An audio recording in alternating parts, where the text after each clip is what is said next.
What it do, golf fans? Welcome back to the Turn Darks Golf Podcast. This is Liam. Alongside me is Jack. Jack, we had a great week in golf. Couple weeks ago?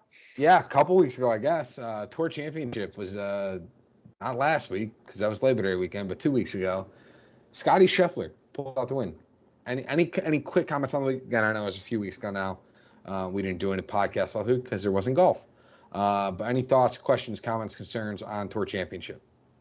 Good job, Scotty. You won Player of the Year. Yeah, Scotty crushed it, and he's going to win a lot of money, and good for Scotty. Some low-priced options we were all over. Wyndham Clark, who finished T8. Taylor Pendrith, who finished T14. The big miss being Seb Straka, who finished T27. DraftKings and FanDuel, how'd your lineups do? Did you win money? Let me check. I'll be honest. I didn't even have that up. I was ready for 2024. 25, yeah. 2024, 2025, yep. Yes, in both of them. Xander Schauffele was great. Patrick Cantlay decided to play above average. There you go. Take that. Not great. Burnsy was nice. And Pendrith at 8K was great. And I had Bez too, which is nice. But again, I feel like everybody won money. I don't know if it was just you. Yeah, I did not win money on FanDuel. I did win money on DraftKings. Xander T4, Hideki T9, Wyndham 8th. Fleetwood was my second worst golfer, T20. But then Pendrith on DraftKings was 6,500. That was a steal. So that was really nice. And basically the same lineup on FanDuel, but with Tony Finau instead of Wyndham. So therefore it was worse. All right, how'd you do on bets? Well, I just burned the crap out of my mouth, so my eyes are watering like crazy. I went 1 for 3, which was by design.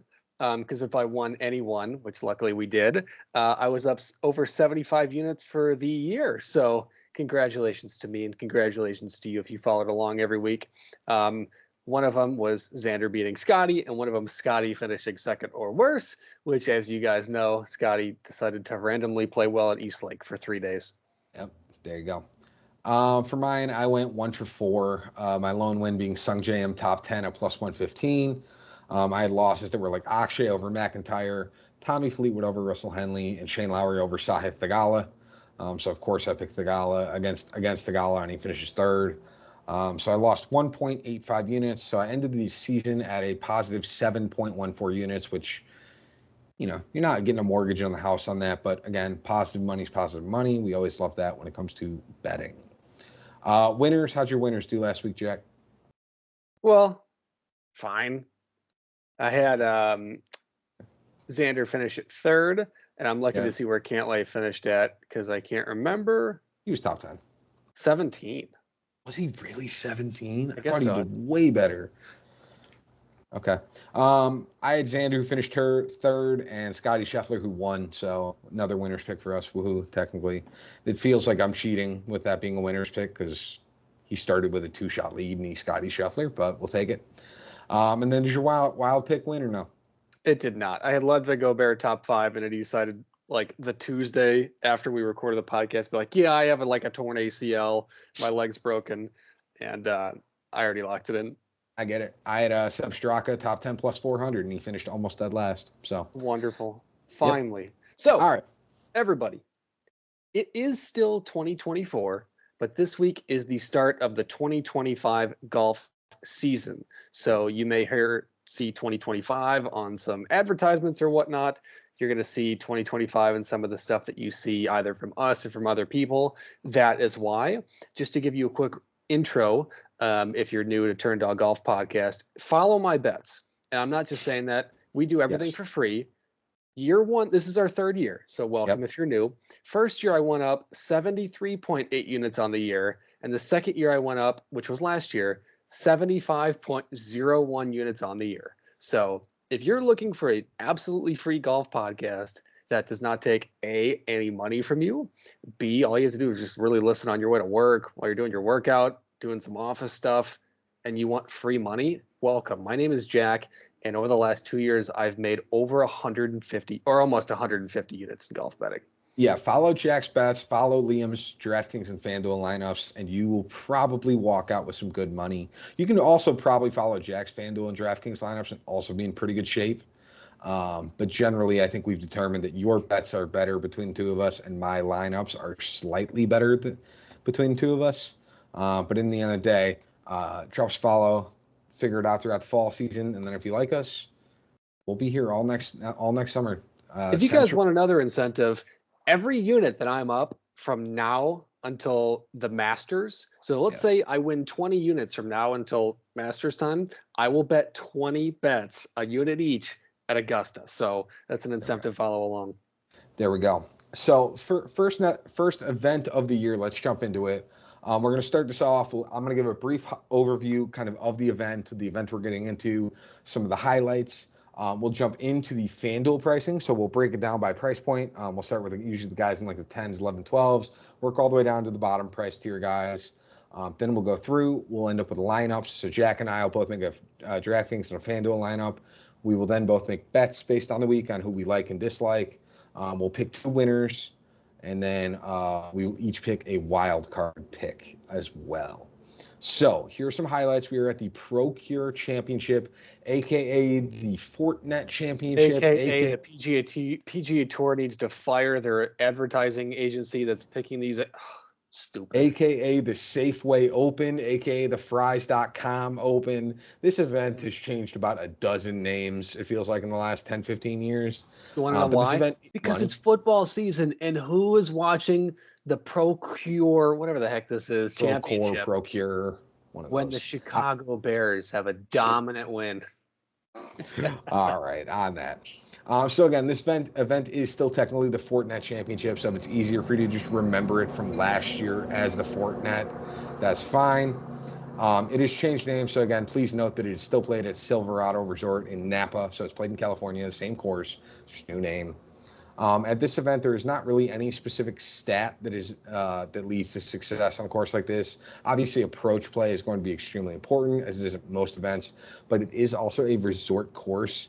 And generally, PGA players will crush any resort course that they end up seeing just based on statistical probability and what they've done in the past. This event is used by golfers who are outside of the top 50 in the OWGR to basically boost their rankings for the 2025 season and get them into more events. That doesn't mean that if you are within the top 50 that you can't compete. It just means that they're playing for some slightly different reason than somebody else. So just for example, like Max Homa, Wyndham Clark, and Sahith Theegala are all within the top 50 in the OWGR. So they don't necessarily need to play this event. But again, Max Homa has won here twice. Sahith Theegala won here last year. And Wyndham Clark is kind of like hometown based here almost in the Napa area. So they're probably just playing this event to continue to get the extra practice. So keep that in mind. As far as this range and grouping as a whole, this is a very interesting tournament. Sahith Theegala are 2 of the most expensive players in the field, or Sahith Theegala and Wyndham Clark are 2 of the most expensive players in the field. They're also 2 of the most volatile golfers in the field when it comes to finishing position. Max Homa is arguably also in the worst stretch of his career. So this may be the type of tournament that you may want to just kind of scan around and check things out on when you go through. Don't necessarily just look at the top like 2 or 3 price guys and automatically assume they're going to win. It's gonna be something you might have to do some digging on. First event of the year, a couple weeks off for a lot of these guys. Use some logic. Yeah, and I will say too, one of the benefits of this event specifically is they actually do a ton of charity work. Most PGA Tour events do, but Procure Championship donates to the Old Health Foundation, Boys and Girls Club of Napa Valley, Cameron Champ Foundation, First Tee North Coast, Queen of the Valley Foundation, Jameson Humane Research Ranch, Napa Valley Community Foundation, Youth on Course, and the Air Force Base Reserve. So every single dollar that they make in profit goes to charity. So if there's a reason to skip football Sunday and tune in for even an hour, I would recommend doing it because a ton of people and organizations benefit from this event. Maybe just rock a 2 TV setup on Sunday. You got minimum. One for football, one for golf, just so that way you have it all set up. I'll tell you how to do it. Ready? Thursday, all day we're rocking golf. Thursday night football, probably peek in. Friday, obviously we're rocking probably some mid-tier college football games. We got golf on in the morning, maybe some Friday night baseball. Saturday, obviously you got college football all day. We have UFC 306, but have golf on in the background. And then Sunday, NFL Sunday, but you should probably have golf on in the background. There you go. All right. With that, let's jump into the DraftKings pricing. Jack, you just want to group these top 3 guys together? Yeah, it is Sahith Theegala, Wyndham Clark, and why are you here, Maxwell Homa? Yeah, I mean, I have stats on all these guys. Do you want me to just dig into my notes on every one of them? So, Sure. Sahith Theegala finished third at the Tour Championship after a miserable BMW and Open Championship. He gained 6.5 strokes ball striking at the Tour Championship, which is like the most he'd gained, I think, in 36 rounds. He lost strokes gained on approach, though, in 4 of his last 5 starts previously. At this event, though, he has finishes of first, T6, T47, and T14 in his 4 starts here at Silverado. Then you got Wyndham Clark. He's gained strokes putting in 7 straight events and has 6 finishes within the top 15 during that stretch. His lone blemish was the Open Championship, which obviously is not really comparable to the Silverado, so I wouldn't be too worried about that one. He's also played this event 5 times and has 3 finishes in the 30s, as well as 2 miscuts, but those miscuts were in 2018 and 2020. Max Homa, in his last 36 rounds, he is the 103rd best player in this field based on strokes gained total, which is crazy. That's just absolutely awful considering he's the 3rd most expensive guy here. You're basically solely relying on him being good with course history here, where he's got 2 wins and a T7 in his 3 starts. He's played this event 6 times. Well, his last 3 starts. Yeah. Sorry. You should be. I know. What can I say? All right. Do you have any thoughts on these guys, or did I kind of nail it right on the head? I think that if you play Max Homa, you're just a casual golfer who likes Max Homa, and there's nothing wrong with that. But if you're spending $10,000, and first of all, to see a guy at $10,600 as the most expensive is few and far between. So if you wanted to hammer these guys, you could theoretically get a combination of 2.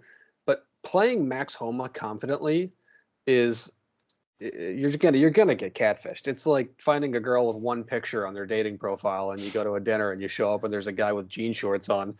It's just not going to be a good look. Speaking from experience there a little bit, yeah, you got a story to tell or something. I mean, no, dude, if a guy showed up with jean shorts after that, I'd buy him a beer. But Sahith Theegala, in 4 starts here, has 3 top 15s, 2 top 6s, obviously with a win. His only bad start was 47th, and it was 2 years ago or 3 years ago now. So he's doing fine. He's one of the best players in the world, up and coming, young bomber, scores really well. Wyndham Clark, in my opinion, is actually one of the hottest golfers in the world since the Open Championship, which pains me to admit. I have nothing against Wyndham Clark outside of the fact that he took Bryson DeChambeau's spot. Not his fault. Not his fault. Not his fault. Do not get mad at Wyndham Clark for that. But he won Pebble Beach and got at all these exempt events because I just BS. But yes, he did. Well, yeah, he won at Pebble. But he's one of the best ball strikers on tour. I really like his golf game. I don't have stats on him playing here. I don't know if I missed it or not. I don't know if Wyndham Clark's played here 5 times, 3 finishes in the 30s and 2 miscuts. But those miscuts were in 2018 and 2020. So yeah, when he was playing PXG. No, okay. Let me just tell you guys a little bit of secret. PXG, they're not great, and I'll tell you why. Wyndham Clark was on PXG. You never heard of Wyndham Clark. He switched to Titleist. 3 starts later, he won the U.S. Open. Zach Johnson, when he played Titleist, was winning majors. Switched to PXG. Zach Johnson, you didn't hear about Zach Johnson. Switched back to Titleist, and all of a sudden he started making cuts again. PXG is no quality assurance team. Anyway, I like Sahith Theegala and Wyndham Clark. I think getting a combination of those 2 right off the bat is not unreasonable. I think Sahith Theegala has definitely got more of the history on his side, but I think Wyndham Clark has a higher ceiling than him. There's just a lot of inherent risk to have both of them personally. But I get it. Let's just say stick to those 2, avoid Homa. All right, into the 9K range we go. We've got Corey Connors, 9,800, all the way down to JJ Spawn, who is 9,000, if that tells you the level of this field. Wow. I like JJ Spawn, but not for this week. Shout out him. Great story. Why is Corey Connors below Maxwell Homa? I love Max Homa. He's one of my favorite golfers in the world. But let me tell you, you have one of the best pure ball strikers in the world in Corey Connors coming to an event where he should be able to score like crazy. His last couple starts, the only hiccup he's had was at the FedEx St. Jude Championship, which could not be farther away from Napa Valley. You're kidding me? You're giving this guy a soft course with the irons and ball striking that he has. He's going to put on a clinic this week, and I am seeing him going to surpass expectations. Taking a look at his recent finishes here, he missed the cut in 2022 and 2018, and then his 2 top 30 finishes outside of that. His one major downfall in terms of statistics was strokes gained putting, which he has wildly increased over the last 2 years. So I have no issue with him being this high of a price. Yeah, some things to keep in mind for this course. There's going to be the ability to miss the fairway because, again, it is a resort course, so the rough will not be too difficult to get out of. It is not a very long course. It's only 7,100 yards, and it's a par 72. So all things considered, it's one of the shorter courses on tour. Putting is a little bit sporadic. Obviously, you want to be a decent putter, but I've seen plenty of bad putters win this event. So really, the important part is, again, just having solid irons, and nobody screams solid irons quite like Corey Connors. There's also Luke Clanton. The guy's kind of nuts. He's maybe the hot new shiny toy on the PGA Tour in terms of the things that people are starting to notice. If you haven't heard of him, or maybe you haven't been paying too much attention, Luke was an amateur who absolutely crushed the golf ball. He's now a junior in college. He was actually a part of Good, which is a YouTube group that does stuff like that. He was in some of their videos and did some content with them for a while. But as far as his golf game itself, he's gained in strokes gained off the tee in every single one of his starts this year. His biggest weakness is actually around the green play. But again, this is going to be a resort course. He's going to be fine there. But he's also extremely successful with his putter. So all of the aspects of his game outside of the around the green play is great. He hits the ball a country mile, which isn't going to hurt him here. So I think Luke Clanton has a really good opportunity this week. So yeah, I think he's one of the I don't know if I'd give him the title of Sparkle, the young guy to look out for just yet. He has surpassed any expectation you could have ever put on him. Absolutely. My gosh, to see his score, he's a ball striker, everything in between. To Liam's point, if you don't know necessarily the layouts of a lot of resort courses, they're built a lot for amateurs that come for vacationing. Everything is a touch softer. Roughs are tapered down around the greens. Bunkers are a little flatter. Greens are a little bit flatter for the most part. Yeah. So that's why a lot of these guys have the ability to score, and you're looking for more of a ball striker. And I think in this scenario, Luke Clanton should be able to bypass his weaknesses around the green. So I have no issue with going to him at all. And with that same statement of taking a look at a guy that should have no issue surpassing his struggles around the green, Maverick McNeely is another great guy to look out for. Yep. Really pure ball striker, really good all across the board until it gets to Sunday and he's in contention for some reason. It just turns into Patrick Cantlay. Maverick McNeely has struggled here. 2 missed cuts, 3 finishes other than that outside the top 50, but does have a runner-up. Strokes gain is positive everywhere except for approach. Yes. But I think that he's actually going to be a really good guy to watch for this week. Last couple starts that he played, he really increased from tee to green, which is the metric that I'm really looking forward to this week.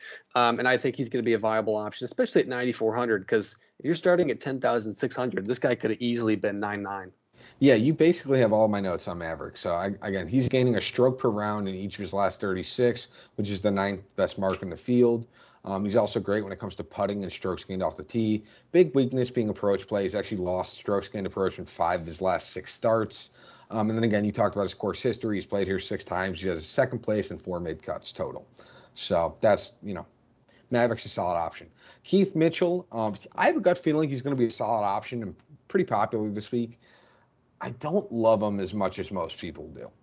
He's actually lost strokes putting in 5 of his last 6 starts. During that stretch, he's also missed 3 cuts. And it's not like he missed cuts at like big events. 2 of the 3 events he missed the cut on include the Barracuda and the Rocket Mortgage, which are pretty like weak fields, all things considered. So I think Keith Mitchell although looks flashy and a bit of a more well-known name, it's just not going to have the same effect. If you want somebody who's a better putter, look at Min Woo Lee. The big issue with Min Woo Lee, although he's cheaper, he is an identical version of Maverick McNeely with more distance, but even less approachability. He's lost on approach in 5 straight starts, and he's actually lost on putting in 3 of 5 starts. So again, Maverick McNeely, but with less approachability. a little more sporadic, a little more distance. Keep that in mind. And really quick, I just took a look at JJ Spawn, and I don't remember this. 3rd at Wyndham, 9th at 3M, 29th at Barracuda, 45th at the ISCO Championship, 23rd at JDC, 10th at Rocket Mortgage. I don't remember this. I remember him being like up there, but like not consecutively. Yeah, he kind of like sporadically popped off after he had missed that, like, I think he was like 3 for 14 at one point and making cuts, and then all of a sudden he just rattled off 6 straight made cuts. Though that's why and for everybody, last year he ranked #1 in bogey avoidance, and then started the year almost dead last. So could be a spot to look out for if you're feeling risque. He does have 2 top 11 finishes here. So there you go. All right, into the 8K range we go. We got Tom Hoge at 8,900, all the way down to Mac Meisner at 8,000. Let me tell you, Tom Hoge, baby. I am putting coin on him. Let me tell you about Tom Hoge. Okay. This is one of those spots where you take a look at a really good ball striker, especially at the iron range. Tom Hoge fits that mold. And if you're giving me him at 8,900, especially with his recent finishes, his only struggles were at the Scottish, the Open, a little bit of the 3M, and the US Open. Outside of that, he had a stellar year. Inside of the stretches here, 12, 36, 29, missed cut, 17, 37, and his last 6 starts here. So 5 for 6, and all of them inside the top 40 for that. I think that's stellar. Tom Hoge always does his best golf in California, too, and he's back in Cali, so I totally get that one. I'm going to talk about Eric Cole at 8,700. He really kind of turned his season around after a brutal spring last year. He had his biggest challenge could be that his distance, but again, he can kind of get away with that here. He doesn't really need it. Once he's off the tee, he is one of the better approach players and putters in the field in general. He also played here last year and finished 4th in this tournament. So he's gotten proven success. He's by far one of the cheapest guys in terms of last year's finishers that did well at 8,700. And again, much better form, coming around like the John Deere or so as far as Eric Cole. So I think he's a viable option. I will talk about Beau Hossler as well quickly. He's played here 7 times. He's made 5 cuts, and 4 of them have been T30 or better. One of Beau's biggest improvements is that he's kind of figured out how to gain strokes gained off the tee. He used to really struggle with that because he's really not that long of a hitter, but that was actually one of his best improvements during the 2024 season. Again, also strokes gained off the tee, not as, difficult and challenging on this course because it's a resort course. So I like the idea of going to Beau Hossler if you want to get there. I like Beau Hossler. He's one of the guys I'm looking for. Another one is going to be Patrick Rogers. He had a very quiet, very consistent year last year, which I think is really good. And then coming into this, outside of his most recent missed cut, which is in 2022, 6, 46, 44, 25, 43, 6, and a missed cut. And outside of that, so really good stretch of golf here, especially at this course. Resort style, really consistent, dominated at the events like Barracuda, Travelers, for example, RBC Heritage, some of these coastal courses. So I could see him really popping off and surpassing expectations. There you go. Again, Patrick Rogers will be an interesting one. I'll talk 2 more guys quickly. Chan Kim, if you look at raw strokes gained, he's actually a top 10 player in this field. He wasn't in all of the major events like the Olympics, which is part of the reason it's probably skewed so much in his direction. But he has some great finishes, including 2 T12s, a T10, and a T29 in his last 5 starts. He does really good at beating up on weaker fields, again, like the Barracuda, the Rocket Mortgage, the 3M, the John Deere, events like that, which, again, this event is kind of similar to some of those events. It's not that deep of a field, and that is definitely a word that I would describe this field as far as a weaker field. Mac Meisner, he's actually gained in all strokes gained metrics besides strokes gained short game, which he lost at the 3M Open in his last 5 starts. He also has 4 top 20s during that stretch, and his schedule, again, is identical to Chan Kim, so he can do well in this relatively weak field. So I'm very high on Mac Meisner. Anybody else, or 7K range we go? 7K range we go, starting at the top, Matt Kuchar, all the way down to a very deep range, all things considered, to S.H. Kim, who was in a playoff last year. Ooh, there you go. I'm going to start off with one guy, Neil Shipley. He's an interesting option. The jury is still kind of out. He's kind of going under the radar after he went mental for like a 4-week stretch last year. But just to remind people, he was the low am at the U.S. Open. He had a T6 at the ISCO Championship. The big issue with Neil Shipley is the putter.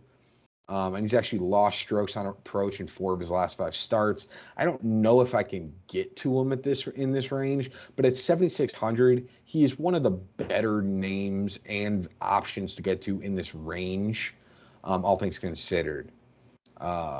I also like Patrick Fishburne, who's right next to him. I'll talk to him quickly. He was on an absolute roll before the Wyndham Championship. He has 3 straight top 15 or better finishes, and his putter had been kind of going nuclear prior to that point. He did cool off in the strong field, but again, I don't hate going back to him again in this weak field. Nice. Let me tell you about a guy who will or should be on your radar for the next 3 years, John Kiefer. John Kiefer is nasty. He's 219 in the OWGR without ever playing outside of the PGA Tour Latino Americas.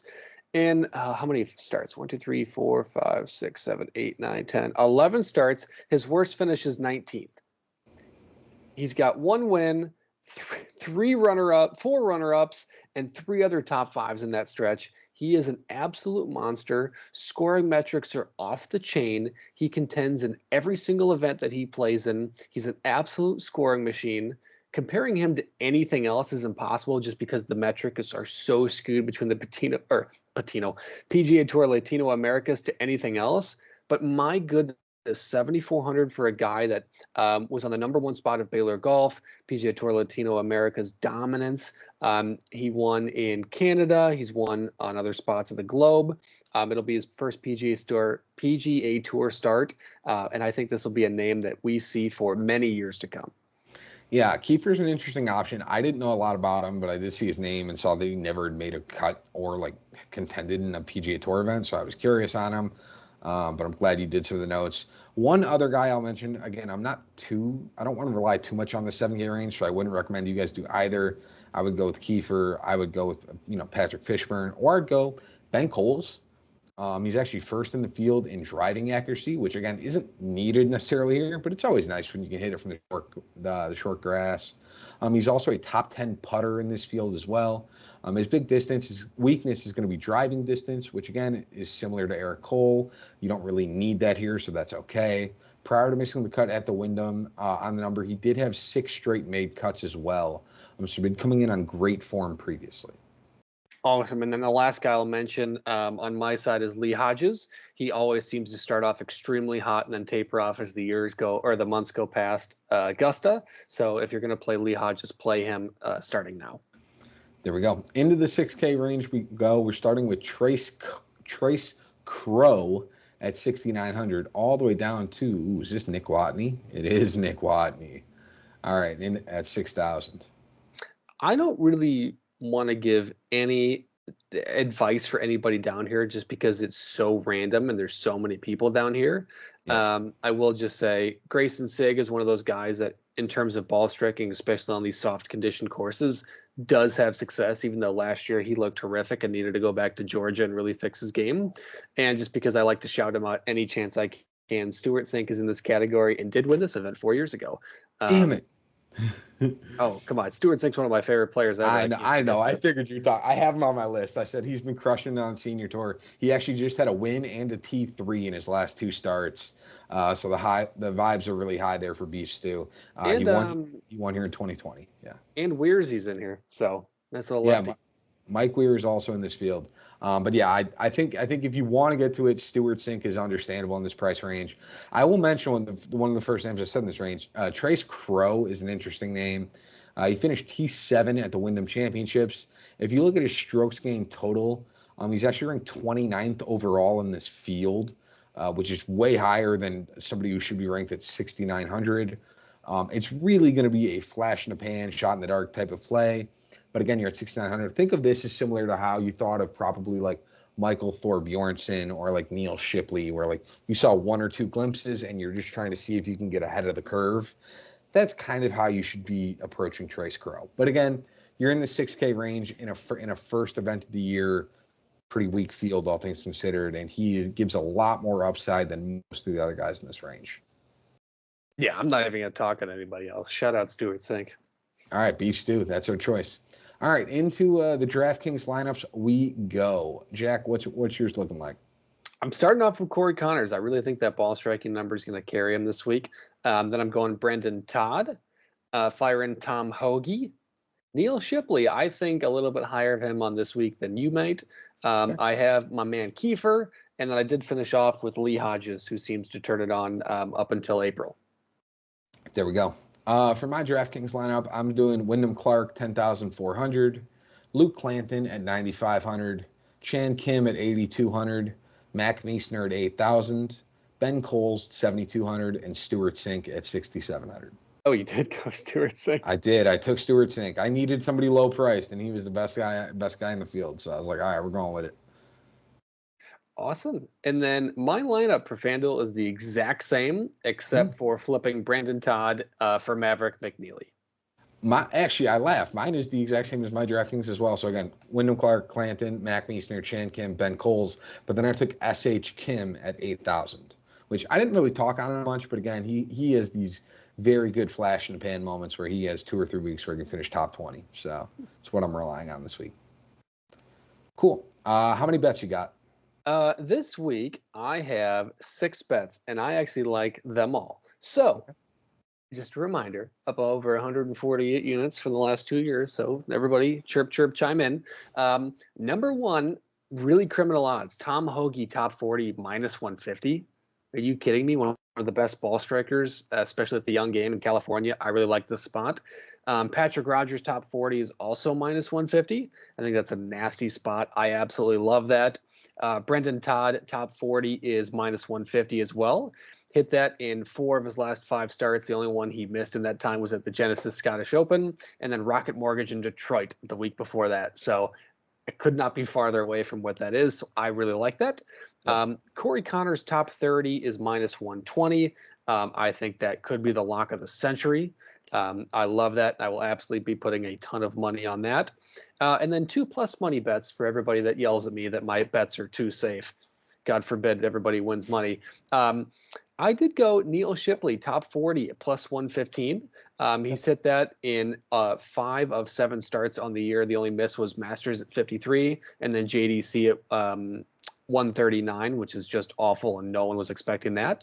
But I think on these softer conditions, he really dominated the Barracuda ISCO Championship. I think he can come back here. And then I'm going my man John Kiefer, top 40 at plus 115. He is the number 1 metric on 11 of 23 stats that are captured by the PGA Tour Americas, and there are some dogs on that tour and have come out of it. So all right, I'm maybe a little less high on John Kiefer than you are. Let's just say that, but I respect it because I'm a little worried he might get some jitters first PGA Tour event type deal. But no, I like the thought process for sure.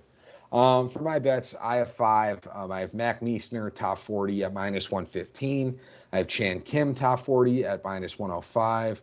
I have Martin Laird over Russell Knox. I realize I didn't talk about either of these guys. Russell Knox made a total of 3 cuts last year. So this is less of a Martin Laird take and more of a Russell Knox fade. And that's minus 140. I have Mac Meisner over Matt Kuchar at minus 105. And I have Beau Hossler over Doug Gim at minus 110. I like it. And just to give some context on PGA Tour Americas, taking a look at stats, he beat out Frederik Jetterup, who was like the second coming of Christ in terms of amateur golf. He's also beaten out Neil Shipley, who is in this category as well, Michael Brennan, Brendan Doyle, Luke Long. So guys, if you are a degenerate like me, you would have heard of or have followed in some time. Unfortunately, Cougar Collins did not make the mark, though. Damn it. Shout out Cougar Collins. Hope he's doing well. Shout out Cougar Collins. It's there's some really good names on this list. If you ever watch it, these guys are dogs. Some names pop out all the time from this. So we're gonna have some good guys coming up soon. But I digress. You going winners or wildcard picks? Always save winners for last, baby. All right, let's do it. All right, number 1. Well, I guess only one. Patrick Rogers, or excuse me, Bo Hostler, top 20 plus 270. Oh, he is a confusing player that dominates in the state of Texas and California and seems to struggle basically everywhere else. He's had success in this tournament many times in the past. He's hit this in a couple starts, including his last start, which is the Wyndham. Dominated at Myrtle Beach, for example, so he's done well on these coastal courses. I think in this field, which is absolutely horrific, he has definitely a chance. And he's one of those players that will finish like 97th or 31st or 4th. So I'm hoping for one of three. Well, my wild card pick is Eric Cole and Bo Hostler, top 20 parlay at plus 615. So it's very funny that we both are like, hey, let's sprinkle a little bit on Bo Hostler and see what happens there. So no, a lot of the same reasons. Again, good in Texas, good in California, and he has those sporadically good moments, and the distance won't penalize him too much here. So winners picks we go. Who you got?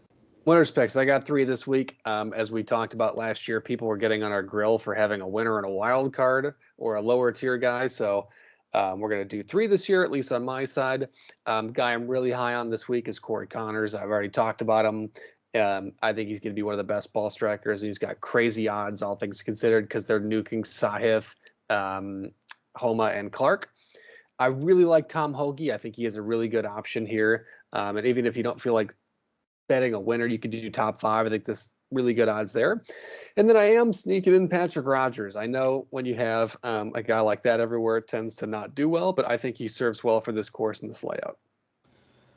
I still only have 2 just because that's what we had previously. If you guys want, I can add a third in. I mean, feel free to let us know if I should add in a third winner.